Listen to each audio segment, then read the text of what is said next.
Updated March 29, 2018, 15 hours 0 minutes and 44 seconds. An international grant will deliver the first permanent renal dialysis treatment units to the Anangupa-Janjajara Yankunytjatjara APY lands, in what will be the biggest change to health delivery in the remote region's recent history.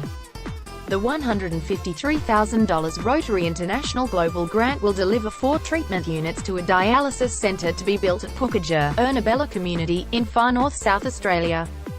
The combined grant includes money raised from Rotary clubs in South Australia, Victoria, Queensland and New South Wales, as well as funding from partner clubs in Kansas City, Missouri.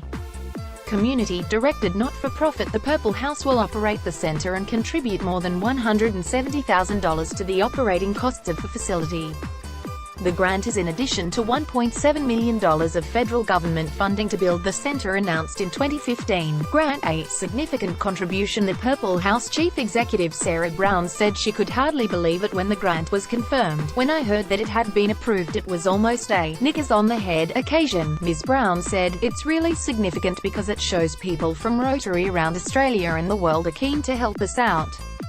That makes us so happy," she said. Kansas had a special connection to the plight of Aboriginal people seeking on-country treatment. "I keep on thinking of The Wizard of Oz and Dorothy clicking her shoes saying, 'There's no place like home,'" she said. "Certainly for people who are currently on dialysis in Adelaide, Port Augusta and Alice Springs, there is certainly nowhere like home, and they are really looking forward to getting home to their families." Many people living on the APY lands are often forced to travel more than 1,000 kilometers to Adelaide, Alice Springs or Port Augusta for treatment. Some choose to stay on the lands and not receive treatment. The grant proposal had been in planning with Rotary for many months, with discussions beginning last year when the APY Arts Collective held an Aboriginal fine art auction at the Tarnanthi Festival.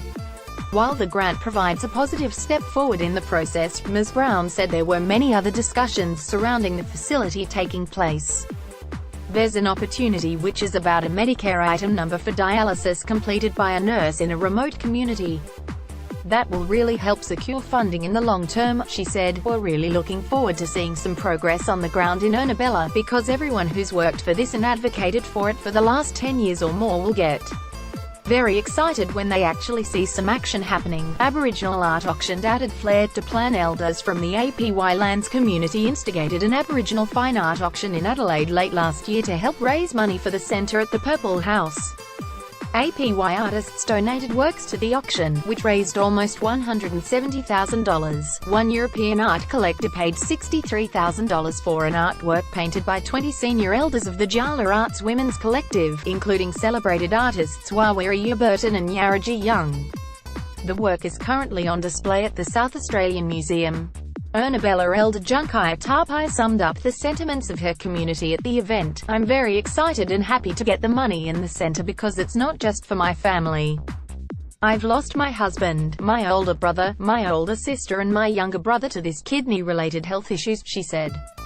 Amata artist Naipaya Karika Burton said the auction was born out of a lack of government action. "All of us artists got together and donated our canvases and our paintings to raise money for this dialysis centre because time and time again we've got family members who come down to Adelaide," she said. "They're there for so long and then they pass away, and then the only times some family members will see them again is in the coffin." Collaboration key to success. Bath District Governor with Rotary District 9520 and current chairman of the Rotary Foundation Committee for the district, Jerry Casburn, said the global grant was an excellent achievement.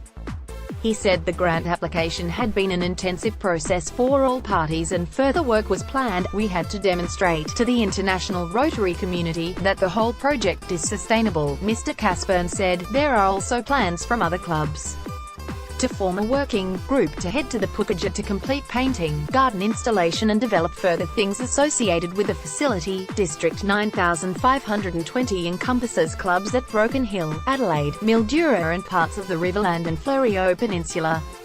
Topics: Diabetes, Indigenous, Aboriginal and Torres Strait Islander, Regional, Port Pirie 5540, Marla 5724, Coober PD 5723, Ernabella 0872, Alice Springs 0870, SA, Mildura 3500, Broken Hill 2880, Waikerie 5330, Adelaide 5000. First posted March 29, 2018, 14 hours 32 minutes and 20 seconds.